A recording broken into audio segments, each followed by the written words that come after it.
Terima kasih kerana memilih kami pada waktu ini. 30 minit di Sirius Utama, anda bersama saya Atira Minuddin.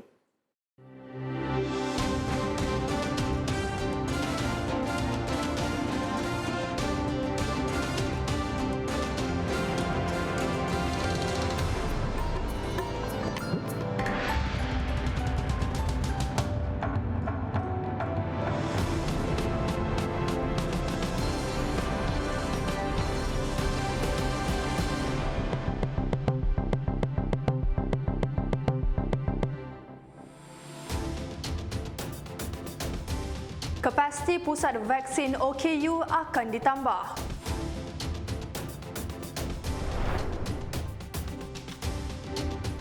Juga keutamaan vaksin untuk murid peperiksaan awam.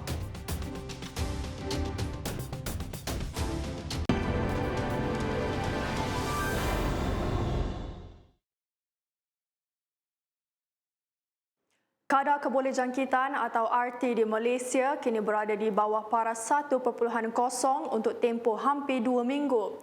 Kali terakhir RT direkodkan pada kadar 1.0 ialah pada 5 Jun lalu sebelum perangkaan berkenaan terus menunjukkan pola penyusutan dengan kadar terendah 0.9 pada 12 Jun lalu.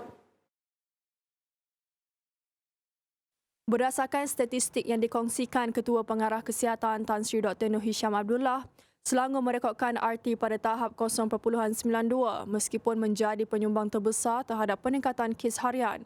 Hanya Sabah, Wilayah Persekutuan Kuala Lumpur, Wilayah Persekutuan Labuan, Negeri Sembilan dan Sarawak merekodkan RT di atas paras kebangsaan. Sekiranya diteliti graf kes harian, RT menyusut bagi tempoh 5 hari berturut-turut sejak 6 Jun lalu. Sebelum kembali menunjukkan pola peningkatan keesokan harinya sekaligus menimbulkan keresahan pelbagai pihak.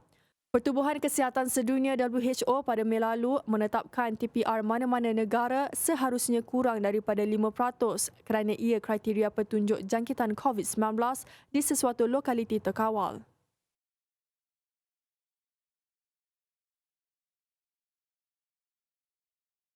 Hasil saringan bersasar yang dilakukan majikan di Negeri Sembilan menjadi penyumbang utama dalam peningkatan mendadak kes baharu di negeri itu. Menteri Besar Datuk Seri Aminuddin Harun berkata, saringan kontak rapat serta bergejala turut menjadi faktor yang mempengaruhi peningkatan kes pandemik berkenaan di negeri itu. Daripada keseluruhan kes baharu, terdapat 78% membabitkan pekerja di sektor perindustrian, pusat jagaan khas 13% dan komuniti 9%. Dalam pada itu, sebanyak 53% daripada kes sporadik membabitkan saringan pekerjaan atau bergejala terhadap pekerja dalam sektor perindustrian. Beliau juga menyatakan peningkatan kes juga adalah hasil saringan kontak rapat yang dilakukan oleh Pejabat Kesihatan Daerah PKD. Sementara itu, kerajaan negeri menyarankan supaya orang ramai melakukan kawalan pergerakan kendiri terutama dalam tempoh Perintah Kawalan Pergerakan PKP bagi memutuskan rantaian jangkitan COVID-19. Dalam tempoh 5 bulan akan datang, 40,000 orang kurang upaya OKU akan divaksin di Pusat Pemberian Vaksin PPV Pandu Lalu Kendalian OKU Central. Oleh itu, kapasiti di PPV itu akan ditambah bagi mencapai matlamat itu. Pengerusi OKU Central Senator Dato' Ras Adi Barazi berkata, Menteri Kesihatan Datuk Seri Dr. Adam Baber meminta agar kapasiti di PPV Pandu Lalu untuk OKU ditambah semasa beliau meninjau fasiliti pusat itu di arah Damansara, Petaring Jaya hari ini. Menurut beliau, pihaknya berusaha untuk meningkatkan kapasiti kepada 400 orang sehari. Peningkatan pengagihan vaksinasi bagi PPV Pandu Lalu Kendalian OKU Central menunjukkan komitmen berterusan kerajaan terhadap komuniti OKU, terutama mereka yang terjejas teruk akibat pandemik COVID-19. PPV Pandu Lalu itu memulakan program vaksinasinya semalam dengan 80 suntikan sehari sehingga Jumaat ini, sebelum meningkatkan kapasiti kepada 160 hingga 200 suntikan sehari mulai 21 Jun dan seterusnya bagi tempoh 5 bulan akan datang. Jumlah individu di Sabah yang mendaftar sebagai penerima vaksin COVID-19 meningkat apabila kerajaan mencatatkan seramai 743,552 sudah mendaftar sebagai penerima vaksin semalam. Menurut Jurucakap Perkembangan Harian COVID-19 Sabah, Datuk Masidi Manjun, jumlah itu mewakili 27.0% daripada populasi negeri itu. Pendaftaran sebagai penerima vaksin melalui 3 kaedah berbeza, di mana seramai 676,874 mendaftar sebagai penerima vaksin menerusi aplikasi MySejahtera dan 66,432 mendaftar menerusi laman sesawang, manakala 246 pula mendaftar melalui talian vaksinasi. Mengenai perkembangan program imunisasi COVID-19 kebangsaan PICK fasa kedua di Sabah, jumlah kumulatif penerima dos vaksin pertama dan dos kedua meningkat serta kes harian masih kekal mencatat sebanyak 3 angka. Namun begitu, 4 kes kematian juga direkodkan iaitu 2 kes di daerah Tawau dan 1 kes masing-masing membabitkan Kunak dan Kota Kinabalu. Jawatan Kuasa Petugas Khas Imunisasi COVID-19 CITF bersetuju dengan cadangan Kementerian Pendidikan KPM agar murid yang menduduki peperiksaan awam diberi keutamaan untuk divaksin. Menteri Kanan Pendidikan Razif Jidin berkata, ia susulan kelulusan bahagian regulatory farmasi negara NPRA bagi penggunaan vaksin Pfizer-BioNTech untuk kanak-kanak 12 tahun ke atas. Razif turut berkongsi satu video ringkas di mana Khairi memberi penjelasan mengenai perkara berkenaan. Khairi berkata demikian dalam forum bertajuk The Path to Herd Immunity Up Close with YB Khairi Jamaluddin, anjuran The Oxford and Cambridge Society Malaysia menerusi dalam talian kemarin. Khairi berkata menurut data yang diterima daripada KPM, 357,000 pelajar tingkatan 5 dan 47,000 guru yang mengajar pelajar tingkatan 5. Tambahnya, anak-anak yang menghadapi peperiksaan awam perlu kembali ke sekolah untuk persediaan menghadapi peperiksaan. CITF bekerjasama dengan KPM untuk memberi tumpuan pada tahun peperiksaan terlebih dahulu untuk memberi inokulasi kepada guru, kaki tangan sokongan sekolah serta pelajar tahun peperiksaan. Serius utama berehat seketika menyusul selepas ini.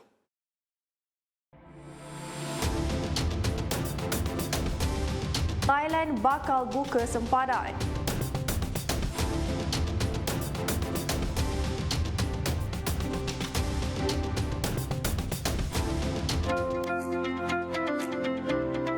Jenis-jenis penutup mulut dan hidung. Terdapat pelbagai jenis penutup mulut dan hidung di pasaran. Penutup mulut dan hidung jenis kain tidak sesuai digunakan untuk mengelak jangkitan virus. Penggunaannya adalah untuk mengelak kesejukan. Penutup mulut dan hidung jenis PAN tidak sesuai digunakan untuk mengelak jangkitan virus. Penggunaannya lebih kepada fashion. Penutup mulut dan hidung N95 memberi perlindungan kepada petugas kesihatan yang mengendalikan pesakit di hospital. Penutup mulut dan hidung 3 lapis paling sesuai digunakan bagi mengelak jangkitan virus. Siapa perlu memakai penutup mulut dan hidung 3 lapis ini? Kementerian Kesihatan Malaysia menyarankan pemakaian penutup mulut dan hidung jenis 3 lapis kepada golongan berikut: penjaga individu yang ada gejala pernafasan, petugas kesihatan yang mengendali pesakit, petugas di barisan hadapan, individu yang ada gejala pernafasan. Langkah-langkah pemakaian penutup mulut dan hidung 3 lapis. Pastikan bahagian berwarna di luar dan putih di dalam, serta kepingan logam di atas hidung. Tutup keseluruhan hidung dan mulut anda. Pegang kedua-dua tali gelung dan sangkutkan pada telinga. Gunakan kedua-dua belah tangan membentuk kepingan logam mengikut bentuk hidung anda. Tips pemakaian penutup mulut dan hidung. Elakkan menyentuh bahagian dalam dan luar penutup mulut dan hidung. Jangan memakai di bawah dagu. Jangan berkongsi dengan orang lain. Hanya boleh dipakai sekali sahaja. Jangan letak merata-rata. Tukar apabila telah lembap. Dipakai tidak melebihi 8 jam. Pelupusan penutup mulut dan hidung. Pegang kedua-dua tali gelung dan tanggalkan penutup hidung dan mulut. Buang ke dalam tong sampah yang bertutup. Cuci tangan dengan air dan sabun.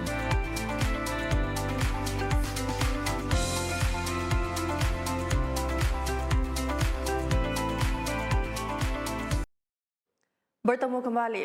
Terdahulu, tular di media sosial gambar dan video kerosakan kenderaan akibat pokok tumbang dipukul ribut serta bumbung rumah yang diterbangkan angin dan rumah dimasuki air susulan kejadian hujan lebat dan angin kencang di sekitar Meru menyebabkan pihak polis menerima 18 laporan daripada mangsa.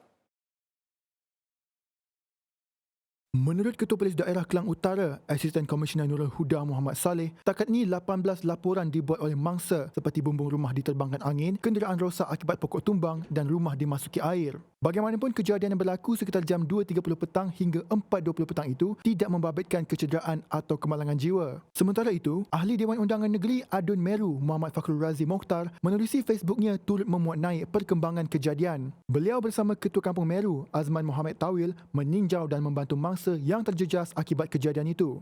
Dalam hantaran itu, beliau juga meminta mangsa mengambil gambar rumah yang ditimpa bencana dan membuat laporan polis di Balai Polis berhampiran. Juga Ketua Kampung Meru akan membuka penjabatnya di Dewan MPK Meru jam 10 pagi hari ini untuk mengambil dan mengisi borang bantuan bencana. Wanita hamil 12 minggu yang koma akibat dipukul suaminya kini dijaga oleh adiknya yang berasal dari Bandar Sri Sendayan. Majlis Agama Islam Negeri Sembilan MINS memaklumkan Jahidah Nordin 43 kini menerima rawatan di Hospital Tuanku Jaafar HTJ Seremban atas permintaan keluarga. Adiknya Fazariah Nordin ketika ditemui tengah hari tadi memaklumkan Jahidah awalnya dimasukkan ke unit rawatan rapi ICU HSA.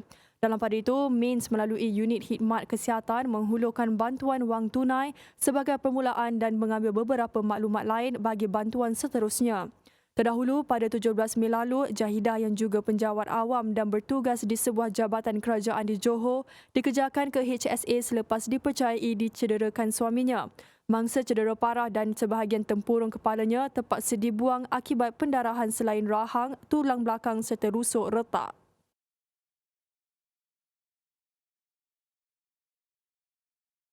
Sebuah restoran di Malaysia diserbu pihak berkuasa Kementerian Dalam Negeri KDN serta Kementerian Sumber Manusia KSM susulan seorang warga asing mendakwa dirinya didera ketika bekerja di restoran terbabit 3 tahun lalu. Mangsa Velayutham yang kini berada di India berkongsi melalui bual bicara di India, dia bersama rakannya yang juga warga India didera oleh majikannya.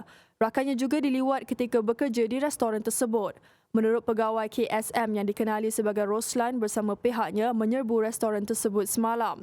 Selepas mendapat aduan berhubung diskriminasi terhadap pekerja warga asing dan akan membuat kenyataan dalam masa terdekat.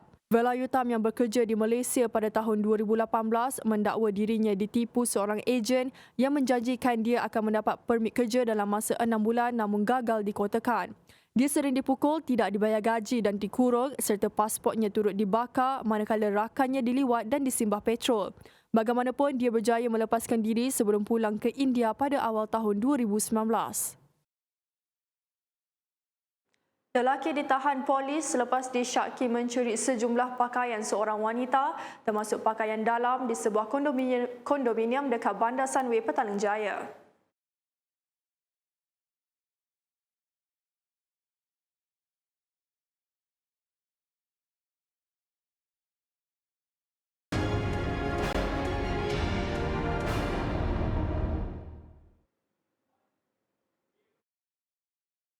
COVID-19 di Indonesia kembali melonjak selepas mencatatkan lebih 12,000 kes harian pada Khamis, menjadikan kes keseluruhan kini meningkat kepada 1,950,276 kes. Menurut data yang disiarkan di laman Twitter rasmi Badan Nasional Pengurusan Bencana Indonesia, sebanyak 12,624 kes baharu direkodkan, manakala 277 kematian berlaku dalam tempoh 24 jam, menjadikan jumlah kematian keseluruhan kini 53,753 orang. Jumlah kes positif harian di Indonesia pernah dicatatkan di bawah angka 4,000 kes sebelum sambutan Aidilfitri. Bagi tempoh sehingga 12 hari semalam, jumlah mereka yang dinyatakan sembuh adalah 7,350 orang, menjadikan jumlah keseluruhan yang sembuh 1,771,220 orang. Peningkatan kes baru COVID-19 dikaitkan dengan kegiatan mudik ataupun balik kampung semasa sambutan Aidilfitri baru-baru ini dan penemuan varian baru iaitu Delta B1617.2 dan Beta B1351 yang kadar penularannya lebih cepat berbanding varian lain. Kemunculan varian baharu COVID-19 disyaki punca lonjakan mendadak kes di ibu negara Rusia ketika program vaksinasi berjalan dengan perlahan. Jangkitan harian di ibu negara itu meningkat dari 3,000 hingga 7,000 dalam beberapa hari dan dijangka meningkat lebih 9,000 pada hari ini. Datuk Bandar Sergei Sobyanin berkata, kemungkinan besar varian baharu ini lebih agresif dan tersebar dengan lebih cepat. Jangkitan harian di ibu negara meningkat dari 3,000 hingga 7,000 dalam beberapa hari dan dijangka meningkat lebih 9,000 pada hari ini. Angka ini 3 kali ganda meningkat dan ia belum pernah terjadi seperti gelombang sebelum ini. Sobyanin turut mengarahkan vaksinasi mandatori untuk penduduk Moskow yang bekerja di industri perkhidmatan berikutan peningkatan dramatik dalam jangkitan coronavirus. Kira-kira 60% daripada pekerja industri perkhidmatan di Moskow atau lebih 2 juta orang diarahkan diberi vaksin sepenuhnya menjelang 15 Ogos, termasuk pemandu teksi, kaki tangan pusat kebudayaan dan pekerja restoran. Sobyanin turut mengumumkan minggu ini adalah minggu tidak bekerja di ibu negara bagi mengawal jangkitan virus. Perdana Menteri Thailand Prayut Chan-o-cha merancang membuka sempadan negara itu kepada pelancong antarabangsa dalam tempoh 120 hari lagi atau pertengahan Oktober ini.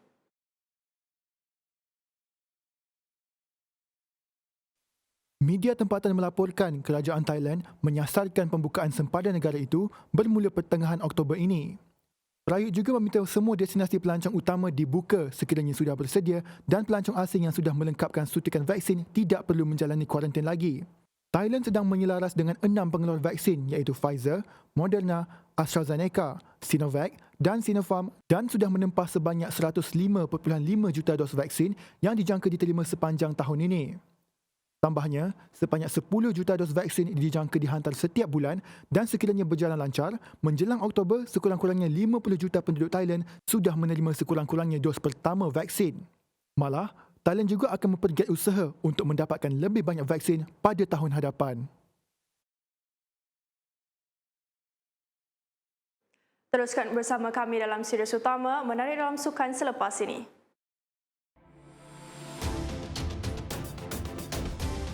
Belgium mara kepusingan kalah mati.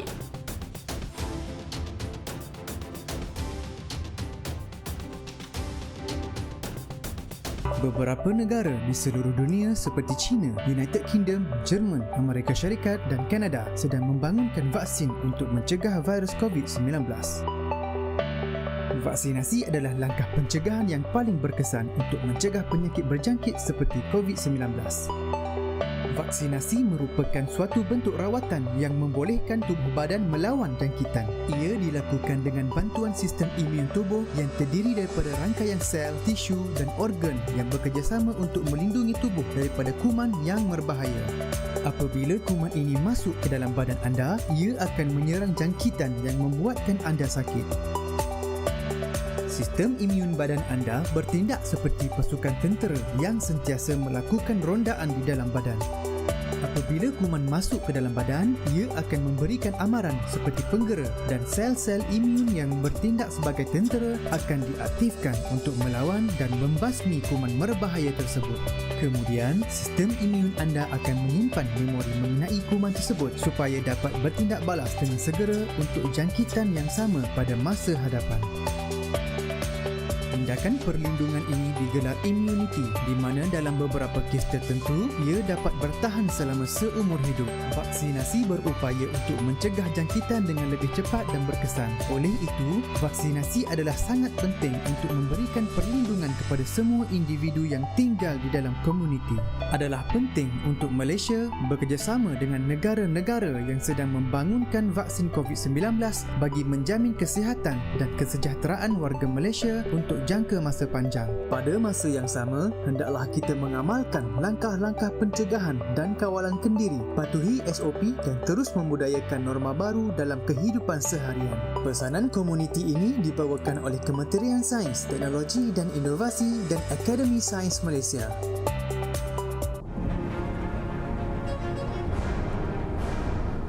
Baik, Assalamualaikum Assalamualaikum dan salam hormat kepada semua penonton Sirius Utama. Seperti biasa, saya Nur Farha akan menyampaikan perkembangan cuaca pada petang ini.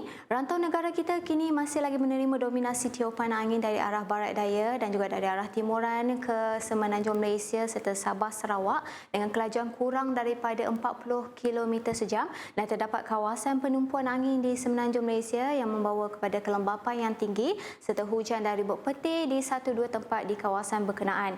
Jabatan Meteorologi Malaysia tidak mengeluarkan sebarang amaran angin kencang dan laut bergelora buat ketika ini kerana keadaan perairan adalah stabil untuk sebarang aktiviti dengan ketinggian ombak kurang daripada 2.5 meter.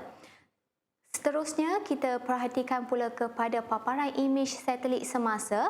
Tiada kelompok awan ataupun litupan awan yang jelas di sekitar semenanjung Malaysia maupun di Sabah Sarawak. Namun demikian di perairan Bungguran serta perairan Kondor, jelas kelihatan litupan awan yang agak kuat di sekitar kawasan perairan berkenaan yang membawa kepada hujan dan ribut petir di beberapa kawasan perairan sehingga ke awal malam nanti. Manakala hujan dan ribut petir masih lagi berpotensi berlaku di bahagian pedalaman semenanjung Malaysia dan dijangkakan menjelang esok pagi keadaan hujan ribut petir berpotensi berlaku di bahagian pesisiran pantai negeri-negeri pantai barat semenanjung Malaysia dan Sabah Sarawak kini mengalami hujan di 1-2 tempat melibatkan bahagian pantai barat dan juga pedalaman serta pedalaman negeri Sarawak. Sekian sahaja informasi cuaca untuk kali ini. Kita terus lihat kepada paparan ramalan hujan bagi bandar-bandar utama di seluruh Malaysia sepanjang hari esok. Saya Nur Farha. Assalamualaikum.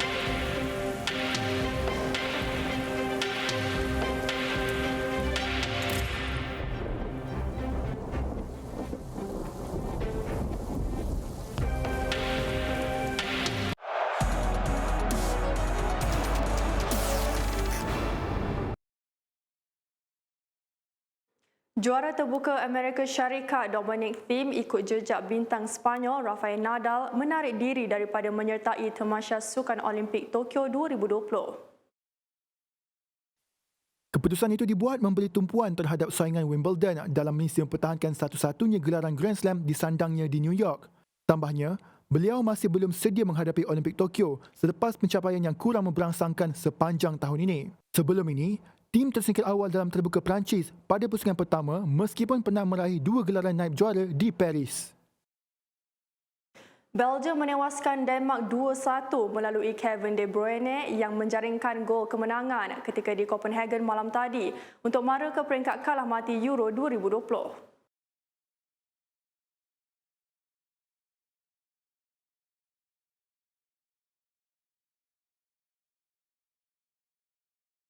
Copa America 2021, Venezuela berjaya mengutip mata pertama selepas seri tanpa jaringan ketika menentang Colombia dekat Goiânia awal pagi tadi.